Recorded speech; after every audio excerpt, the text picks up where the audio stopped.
All right, we are now joined on the Sharks Audio Network by Ty Dellandrea. And somehow you came up the other day and I referred to you as Taco, and my wife said Taco. And I said, I think he got that from Del Taco. I was like, I might be making that up because you told me about this like last October, November. Is that true? People called you Taco from a trip and they were like, oh, we should call you Taco. Yeah, this was actually back with Dallas and Joe Pavelski and I and a few other guys were going to Del Taco and just stuck from there. Pavs called me in and it never left while I was there in Dallas.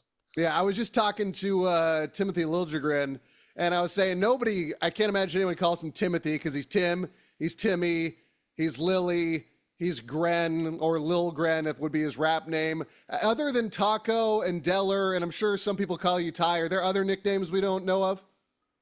Uh Delhi, no, it's pretty simple. I mean, a few group of guys they were better at golf than me in Dallas, so they would call me Delhi Double because I was probably shooting worse than them for a double bogey or something. But other than that, that's just kind of a silly one. That's fair. That's fair. So let's get into it, man. Obviously, the last game was like middle of April. We're coming up on the middle of August, which is 4 months. How does the body feel? Are you rested and ready? And looking forward to training camp, which gets going in about a little over a month and a half. Yeah, body feels great. It's exciting that we're in August and time to, we've been training hard all summer, but it's, even more as it gets closer. It just feels like the season's around the corner. So yeah, body feels great, rested, and we've been working a lot, so I'm ready to get going. How long after the season ended do you just put it in chill mode? Took about probably close to 3 weeks, and then I was like itching to get back. I feel like that's the case for a lot of guys is kind of miss the group of guys to go in and see every day, and your body gets just itching to move again. So it didn't take long to get back. No, that's good. And, I would imagine that last year going into the offseason relatively healthy. I mean, I'm sure by April everything hurts. All the joints have taken a battery and you've gotten, slammed into the boards in every possible position. But, you didn't have any surgeries, you didn't have any major injuries. I'm sure that's got to just put things in the right direction throughout the entirety of the offseason. For sure. Yeah, it was a blessing just um, able to kind of get right at it. I didn't have to take time off to rehab or do anything like that. It's just your body needs to recover a little bit, and then you can start kind of where you left off. So it's great to be able to just get right back into it. Yeah, what is your programming like? Did you get right back into the weight room? I know I've talked to Brett Hedican about this, and he used to tell me that in the offseason he would work hard on actually running because he says that those are different muscles you use when skating. He says, when you're skating, your quads and your groin get blown out, but your hamstrings lag. And he said that he would try and go do other motions in addition to hockey-specific things. What's your routine like? Yeah, for me, it was just get back in the weight room, working on putting on some size and strength and kind of leaving skating for a bit later. So I probably took longer off the ice and just got back into the weight room to set a good base kind of for summer and get stronger. And then once you start skating, can add more skates, more sessions in that way. What do you rep on squat, by the way? I'm a meathead. I'm sure you're a professional athlete. You're stronger than me. I'm just curious because all you guys walk around with legs, or I'm like, well, he didn't skip leg day, clearly. Yeah, it's I feel like that's kind of changed over the last few years. Now it's all like tempo reps. So you're doing like 7, 8 seconds down, so you can't possibly do that much weight. So I feel like maybe back in the day a bit, it was trying to just squat as heavy as you can, but now we got a bunch of good trainers. I train with Gary Roberts has a program up here, so he's got a bunch of smart people, and it's a lot of like tempoed exercises, so you're kind of not reaching your max squat anyway. Do you do sled work as well?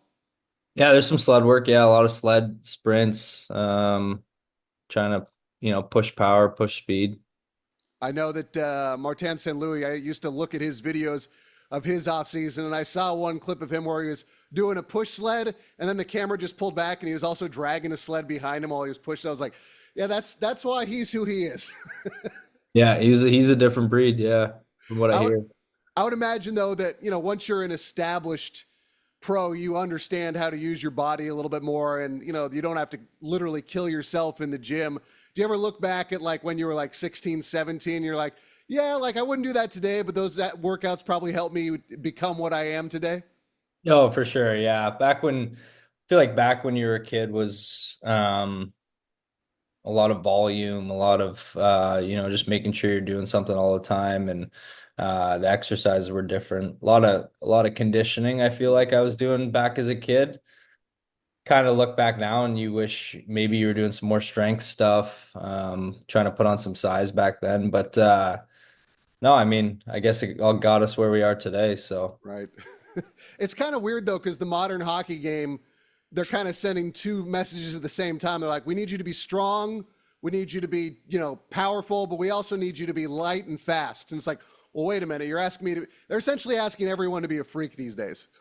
yeah, yeah. I mean, the game's from what I see is getting just faster and faster. So you see a lot of these kind of uh, different guys that are just skilled and fast, and they're kind of the superstars. So it's definitely changing, but it's different for every player, right? Depending on your role or your situation. I was thinking about this because obviously you were high draft status when you came in, which by the way is 7 years ago, which is wild that your draft class was that long ago. But I'm curious, just like when you've got all these teams asking you about all your different, things that are away from the ice when they're, looking at, different things that you can do, like a broad jump or something. Did you ever want to say or like ask anybody like, what does this have to do with how I play? Maybe a little bit. It's such a big part of our game nowadays, though. Strength training, being in the gym, it's really developed over the years. So everyone's doing it. If you're not, you're behind. So it's kind of became a big focus, and you see a lot of these best players on our team or around the league, guys you train with. For the most part, usually the best that are on the ice are working off the ice as well. Yeah, no, it's interesting that whole draft process. Do you look back at that now as just kind of like, man, that was weird being under the microscope like that when your name, as well as a bunch of other 18-year-olds, everyone's trying to pick you apart with a fine-tooth comb, and that there's only so much to judge you on when you're 18 years old. Yeah, it's crazy looking back. Someone was asking me about it the other day and just talking about going to the combine, meeting with all these teams, kind of doing fitness testing in front of like a crowd of people and scouts and whatnot, everybody with their notebook. Just to think of what that was like was pretty crazy to look back on. My favorite part of the combine this year was that everything is so technical and so surprise, but that when they had guys doing the broad jump, they were still using a hockey stick to measure where they got out to. Yeah. I was like, that's perfect. That's exactly what you want to see. Did you pay attention much to the draft stuff this year? Not a ton. No, I didn't pay attention a ton. I mean, I saw we had some exciting, picks as a Sharks organization. But other than the Sharks players we got, I didn't pay a whole lot of attention to. Yeah, you probably had enough of it 7 years ago. Hmm. So now that you're at this point, you've been adding more sessions on the ice and such, like you alluded to. What is the process between now and when training camp starts? Yeah, I think now during the bulk of the summer, you're working on those fine details, things you want to get better on off the ice, on the ice, more specific skills, I would say. And then as August hits, I think it's more of kind of getting the pace of play up, whether that be like more game-like situations, longer skating drills to get you into not that you're out of shape, but get you in better shape for training camp in the season. So you kind of put your weight on and your strength during the bulk of it, work on those skills, and then now it seems like we're doing a lot more like practice or game like situational stuff. Was it hard last year to kind of figure out everything that was going on in San Jose, considering you'd only been with Dallas prior to that? Yeah, I wouldn't say it was hard to figure out. It was just unique, right? Like my Mhm. first time being traded, meeting new people, learning about the city, where to live, all the different things that come with moving to a new place and a new team. But I thought, San Jose was really easy to come into, really welcoming. So I wouldn't say it was hard. It was just different because I had never been through that. Yeah, no, obviously that first time when you go to a different organization. I was talking to Lily about this. How long did it take for San Jose to feel like home to you? I know you were traded in, I think, June of last year, whereas Tim's was, almost a month into the season. But I'd imagine there was that a little bit of an adjustment period. Yeah, there's a bit of an adjustment period. I can't put a date on it. I would say maybe, a month or two into the season. It felt pretty quick to feel good. I think it made it better that felt like there were a lot of new pieces coming in last year, like as a core. There's a lot of new pieces, so a lot of guys were going through it. So building relationships with guys, that's what it's all about. And once you get those underway, felt like home pretty quick. Yeah, I mean that's one of the things that I paid attention to was just the mentality you guys had. Obviously, we talked to you after some games, and we'd all be sticking the microphones in your face, and you guys would have the 1,000-mile stare because you'd be ticked off. But then the next day, you guys are laughing and having a good time at practice and working hard. And, we always enjoyed it when we'd see Warzo out there doing the liners with you guys. And, it was fostering a very good team mentality. And I imagine that's going to help this year because I know there was a lot of frustration last year, a lot of those 1-goal losses or 1 plus an empty netter where you guys were thinking we were right there. Is the mentality, you think, like turning those tight losses into tight wins this year? For sure. Yeah. I mean, every year is different. And I think we definitely made some strides last year in finding our identity in the way we played. Like you said, we were in a lot of those games throughout the year. So I think that's important to build off. And, I think it's going to be a really different year in that sense. So there's a foundation of guys that are coming back and there's some strong you know, team chemistry in that way or bonds, whatever you want to call it. But and then adding a few key guys, it's exciting. Yeah. Do you know any of the guys who are coming in? Have you had any crossover with them in the past? Yeah, I played with John Klingberg in Dallas, and Oh, right. he was a good friend there. He was great to me. So that's super exciting. He's a phenomenal human being, teammate, and player.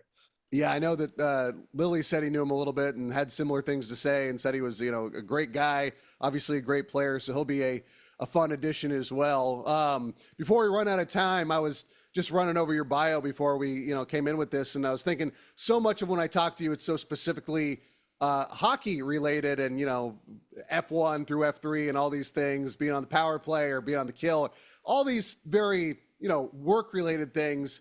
You're from Port Perry. The only thing I know about that is that it's an hour north in terms of a drive from Toronto.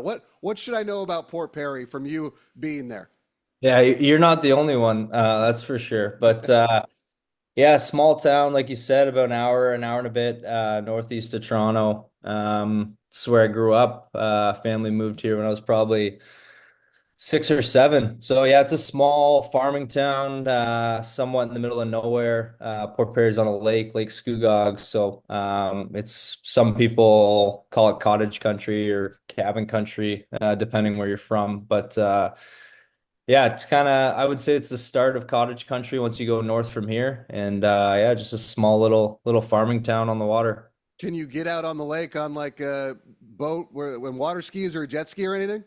You could, yeah, you could. We have a place my family does a bit north of here, so that's where we do our boating and stuff like that. But you definitely could get out here. Nice. And then when you're not getting ready for the season, are you golfing? Are you barbecuing with the boys? What do you do to fill your time? Yeah, I have a big family with cousins and family here, my family. So hanging with them when I'm not I like to play golf here and there with the guys. Been playing golf with Barkley Goodrow. He lives in the town over. Jack Thompson, Ethan Cardwell. They're close by too. So we like to get out and golf the odd time. Are your cousins hockey fans? Yeah, they are. Yeah, I'm sure they are. They're probably Leafs fans would be my guess, or I think think I know that. So, but yeah, they're hockey fans. They grew up playing as well, and they got little kids now, so it's fun to have them cheer me on and go to their baseball games or soccer games. It's a blast. I know Mario has told me that like when it's around like trade deadline time, he says that a bunch of his boys who are also Leafs fans will start texting him like, "Hey, is this true?" And he's like, "Guys, I'm looking at it just the same as you are." Do you get those texts as well? Yeah, I haven't got a lot of those trade deadline ones, but yeah, there's a lot of loyal Toronto fans around here. Nice. Well, Deller, I will let you go, man. Before I do though, what's the plan? When do you get into town? I'm gonna come back early-ish September, get back a bit early and start being around the guys, hanging with the guys, get settled in, and be ready to go. Nice, man. Well, I'll let you go. I appreciate your time as always, and I look forward to bugging you for more interviews once you get back in town. All right, man? Can't wait. Good to see you. Thanks for having me.